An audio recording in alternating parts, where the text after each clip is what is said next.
As you can see, I've already opened the box. I just cut it open because, well, I did. But I haven't taken it out of the container yet, so let's take a look. Let's see what I bought myself. Oh yeah.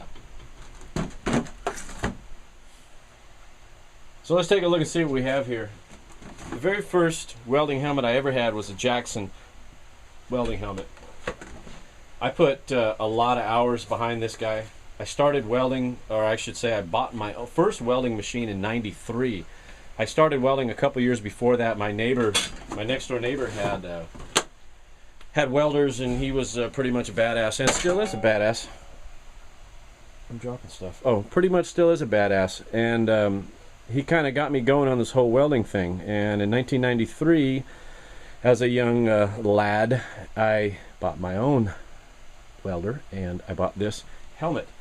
I think this helmet at the time was about 80 bucks, man. Jackson flipped down, and I put a ton of hours behind this mask. And it was really cool, and it worked really well for stick welding, worked really well for wire feed welding, where generally you have one hand free. And I never really embraced the auto darkening generation of welding helmets back in the day when they, 10 years ago, 12 years ago, when I was thinking about buying one, because I just didn't really trust the technology to keep my eyeballs safe, which is kind of ironic because about 3 years ago I was at Harbor Freight and I bought this $40 piece of crap. I can't really call that a piece of crap, all right? These run about 40 bucks at Harbor Freight. The DIN, oh no, that's not it. What is the, I guess the DIN 9-13? Is that the model number on this? I don't know, whatever. Spent about 40 bucks on that. I think I bought that about 3 years ago, maybe 3 years ago. And it worked okay. It works, right? I've spent a lot of hours behind this mask, that helmet, and I never left with burned eyes. I've never burned my eyes, even for this cheap technology. It worked fine for stick welding, and it worked fine for wire feed welding. But where it failed miserably is TIG welding.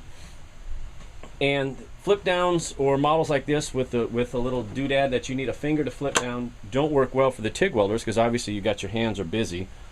You got the torch in one hand, and typically you have your filler metal in the other. So I thought, wow, the auto darkening thing here would be perfect. So, me being the guy that I am, I just blew my whole load of cash, and for 40 bucks went to Harbor Freight and bought that. And it never really gave me any grief until I started to TIG weld. And the low amperage, well, anyway, the way this thing works with a TIG welder is it doesn't work well with a TIG welder. It has two sensors. This one only has two sensors, and things like my white TIG welding gloves would make this darken. And it was frustrating when you're getting yourself lined up to weld something. This thing would darken out on you. Or when you get really into low amperage TIG welding, it would lighten on you and it'd flash, and then you'd have to stop your welding for several minutes because now you just look straight into the friggin' sun.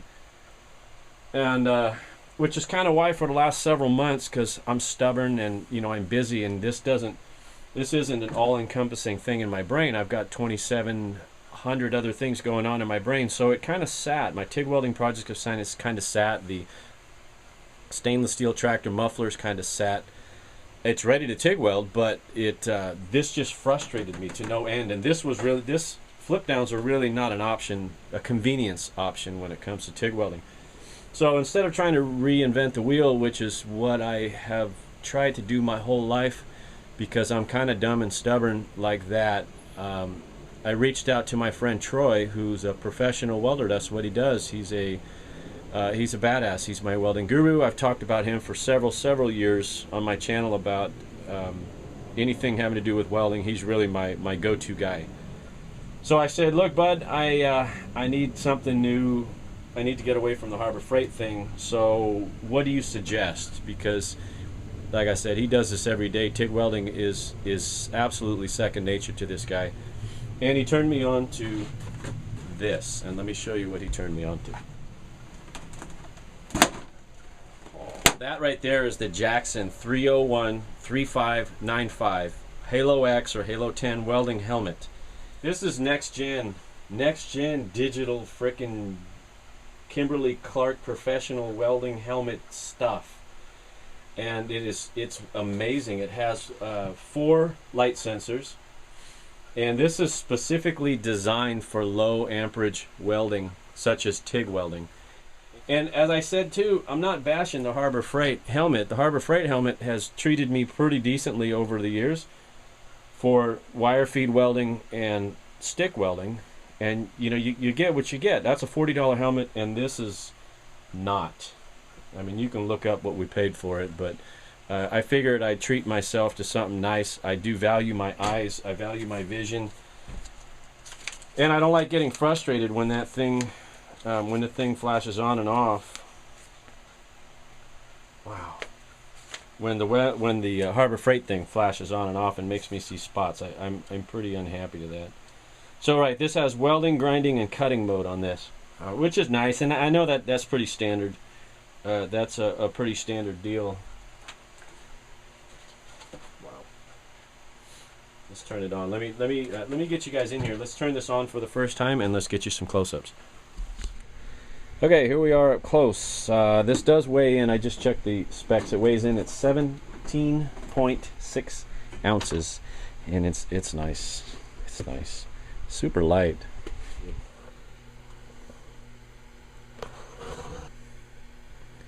Alright, right now our shade is set to 9, and we can increase that by using the range button here.